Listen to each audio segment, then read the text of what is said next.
The new Vectron locomotive made by Siemens can be considered the rightful successor to the Taurus family. More than 200 of these engines have been put into service all over Europe.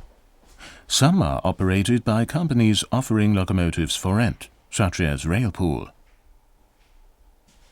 One of their engines served as prototype for the newly designed Märklin model of a Vectron locomotive in Half-O scale.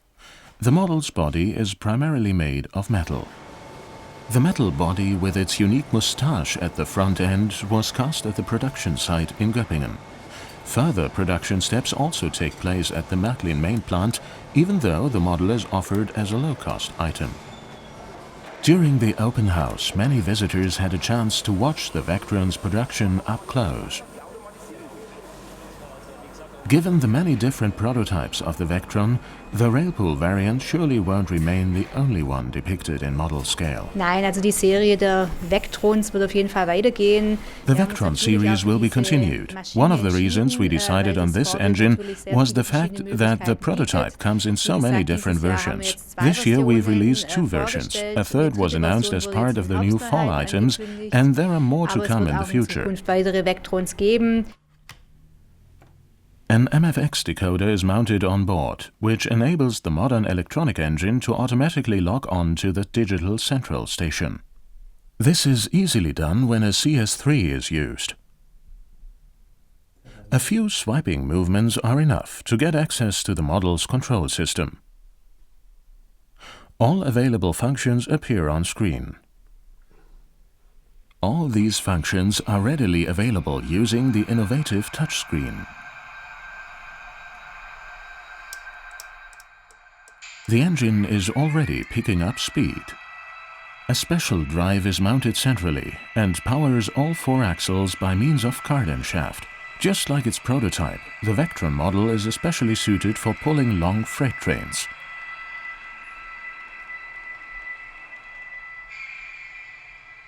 Both pantographs can be raised and lowered.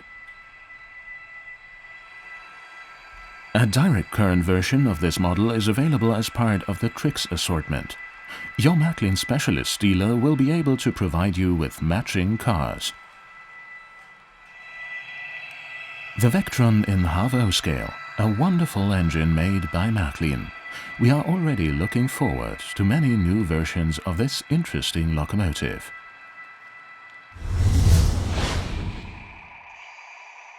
If you wish to connect the railbus VT95 to its matching trailer, you should make sure to do so before placing the vehicles on the track. Put both vehicles in a foam repair cradle to stabilize them.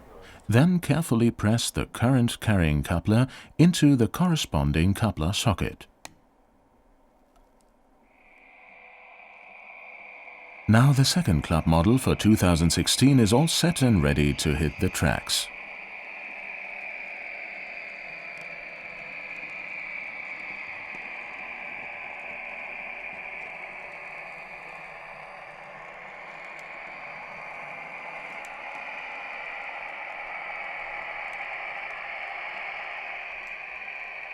The cute red engine looks quite at home on idyllic branch lines of Era 3.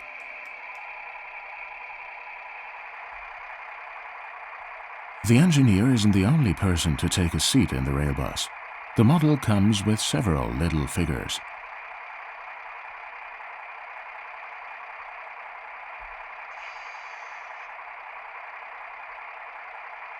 The interior lighting is only one of the many available digital functions the model provides. In addition, the one-axle trailer is a real eye-catcher.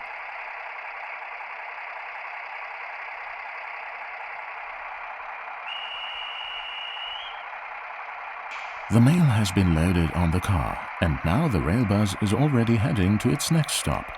The vehicle quickly accelerates.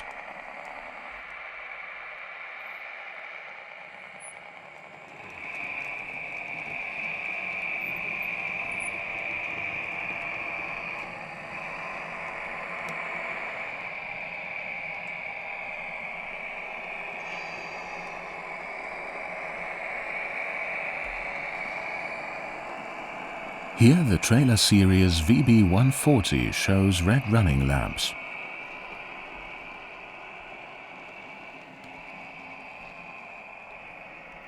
For even more authentic operation, the trailer should be pushed up front. In this case, it shows a set of headlights. This pretty train set surely is one of the favorite models of every club member. It's trade fair season in Stuttgart. This fall also had some interesting events for model railroaders in store. Fans of the N-scale had a field day at the N-convention held in conjunction with the Modell Süd fair. The event also attracted many visitors from abroad, who usually pay special attention to every little detail. A model version of the historic Stuttgart Terminus station was on display. The building had been created by Wolfgang Frey, who had invested decades of work in creating this piece. In the future, the model building is going to be exhibited in Herrenberg, a district of Stuttgart. Märklin was represented as well, although the International Model Railroad Exhibition IMA was held in Cologne at the very same time. Everyone who knows a little bit about railroad infrastructure in the southwest of Germany will recognize this building. Its prototype is a locomotive shed in Mannheim. With our laser-cut construction kits, every model railroader can recreate a building that's true to the original. There are also other ways to carry out the construction.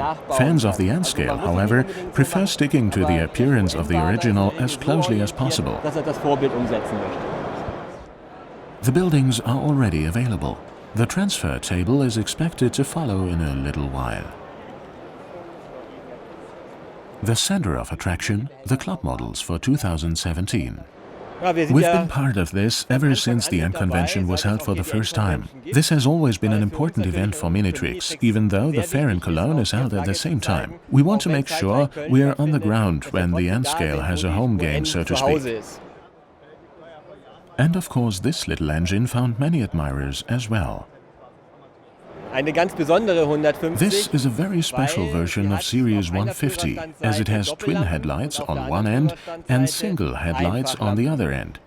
Some of the prototype engines actually had the same headlights, such as 150-112, which is depicted here. The background story to this is that when single headlights were broken or damaged as the result of an accident, they were replaced by double headlights. This accounts for some engines having both single and double headlights. In addition, those locomotives would have had different windows and fan guards. The window facing the engine room would have had rounded edges and be a non-opening window. All those features are depicted on the model as well. Along with the locomotive, we are presenting the matching car, which is the club model for 2017. In my view, this is an especially nice LGJS flat car with matching removable containers of series EFVKR, with the V standing for the old term victuals, which means groceries. Here you can see two cars assembled. In the end, we'll have three cars, one for Minitrix, Trix Half-O, and also Trix Express. The models depict cars of the Rosberg company of Swabia, which were used in the 1970s and 80s. Von der Schwäbischen Alb, also aus Mössingen, in den 80er, 70er, 80er Jahren verwendet wurden und absolut authentisch wiedergegeben wurden. We're already looking forward to all these great models.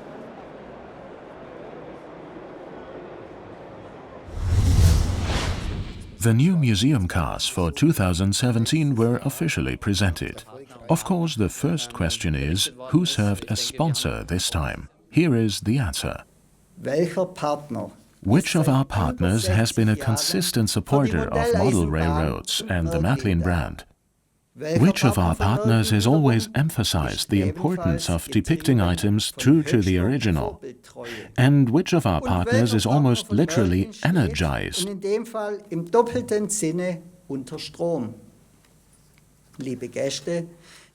We're of course talking about Sommerfeld.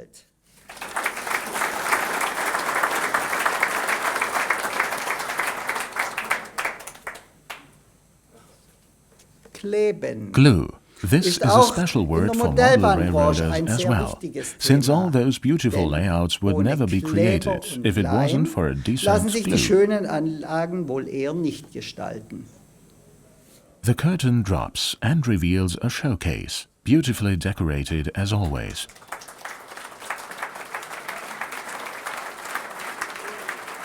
The Sommerfeld company served as sponsor for Märklin. whereas Bindolin, a glue manufacturer from Fürth in Franconia, provided inspiration for tricks and LGB. Smiles for the camera as the group photo was taken. The former head of Sommerfeld was deeply moved by the event. I worked for 45 years. The Sommerfeld company was established in 1949. Thousands of meters of overhead contact wires and maybe even millions of pantographs have been produced since then. A successful endeavor. Many layouts are equipped with overhead contact lines by Sommerfeld, and their pantographs can be found on quite a few Märklin models. As of now, a grey-colored Havo-scale flat car with a load of wire barrels and other accessories is available at the Märklin Museum. Of course, there's also a car in Z-scale.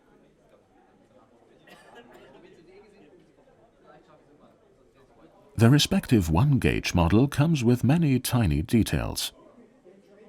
All models are offered in very nice packaging. These wonderful items will please every collector.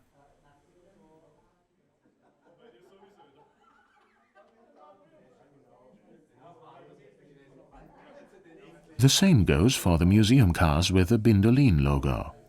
Das Design ist nachempfunden, das hängt da hinten auch an der Wand, einem Katalog. The design is based on a catalogue of the Bindolin company from 1959 and 1960.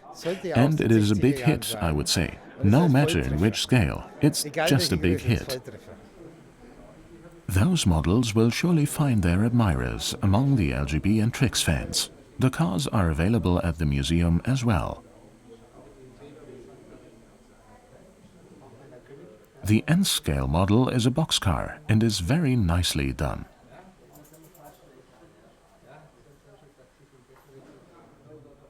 Once again, attractive museum cars have been created. A wonderful tradition that will be upheld in the years to come as well.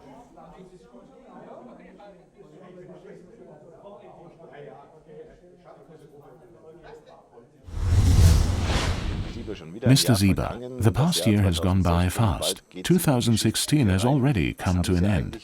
Could you tell us about your most memorable moments of the year? That would definitely include all the great models that we released with revised designs throughout the year. First of all, Series 95, which came out early this year. That surely was a highlight. Also, I really liked the VT95 with its nice bicycle trailer and the many figures of passengers placed inside the railbus. Another focus was on modern vehicles, such as a revised version of Series 193, the Siemens Vectron, which was carried out wonderfully. A further modern train was the Lind, which was released as a version for the startup line. Were these products also successful with regards to revenue? The new items, especially the MyWorld product, sold well and contributed to a considerably increased turnover. We're glad to see that our customers were pleased by those new models. This year, for the first time, we've produced a TV commercial for the MyWorld product line. That also helped to reintroduce the Märklin brand to the public, gain new customers and spark their interest in our products. All in all, we are satisfied with the latest developments. Today we're still meeting at the old Märklin Museum, probably for that last time. What about the construction progress on the new building? It will even get a new name, correct? Wir haben den Namen über eine Umfrage mit unseren Mitarbeitern eruiert. Yes, the new museum will be called Märklineum. We carried out a survey among our staff members and they came up with this new name. Finally, we decided on this name and so far we've received positive feedback from outside the company as well. Currently, we're still waiting on the final construction permit. Due to all the different deadlines and bureaucratic processes, the construction was delayed, but I'm confident that we will be able to start pulling down the old building during the winter and kick off the construction next spring. Let's take a look at 2017. We don't want to give away too many details on the upcoming new items, but could you tell us a little bit about current trends? Wir haben für alle Spurweiten, für alle Marken auch nächstes Jahr was im Programm. We have new items in store for all scales and brands. Our goal is to continuously improve all segments simultaneously. During recent years, we've put a lot of effort into promoting the digital segment and the HFO assortment. In the future, we intend to reallocate the money used for digital innovation to the models themselves. Therefore, I venture to say that we'll be able to offer an even more diverse and attractive range of new items next year. Speaking of digital innovations, the new CS3 has been selling during the past fall and early winter. Have you received any feedback from the customers so far? Yes, we have, and it's been very positive. We were always aware of the fact that the first version of the software that was released with the CS3 would not be perfect. However, this is not that big a deal anymore due to the many possible updates. It was crucial to us that the basic functions and other important features should be available in time for Christmas. Other functions that could not have been implemented until now, such as an interface with external devices, will be made available soon by means of additional software updates. Personally, I still own a CS2. Is this an item of the past that is no longer relevant and should be disposed of, or is there still a future for the CS2? The CS2 hasn't forfeited its right to exist and will be around for many years to come. There are going to be a few updates for the CS2 next year in order to implement the new 32 functions. Of course, we will only be able to improve the CS2 as long as the hardware allows us to. Storage space is especially limited on the CS2, which was one of the reasons why it had become necessary for us to develop the new CS3. But we will continue providing the CS2 with updates and services for a while longer. You've just mentioned the 32 functions. I've recently had a chance to try them out myself with the Series 103, and they are truly fascinating, no doubt about that. But they almost seem a bit overwhelming at times. Were all those functions really necessary? Or did you just wish to show off what Märklin is capable of? Yes, on the one hand, we do want to show what we are capable of. Especially for our Insider Club models, it's important that we set the benchmark very high. This is a unique selling point that sets us apart from our competitors. No other brand offers as many functions in models of the HFO segment as we do, and we're a bit proud of that. On the other hand, you're right that those 32 functions require a lot more attention when they're in use, so we're not going to implement them on every locomotive, but mostly on our highlight models. Liebe Freunde des Hauses Märklin, insbesondere natürlich liebe Clubmitglieder, ich möchte mich bei Ihnen allen Dear friends of the Märklin Company, especially our esteemed club members, I would like to thank you for a wonderful year, your trust and loyalty, and also the inspiration and incentive that you've given us during all of our events, such as the many fairs or our own open house. We are going to continue taking all your input seriously and strive to further improve our company. I'd like to wish you a happy Christmas, wonderful holidays, and a happy new year.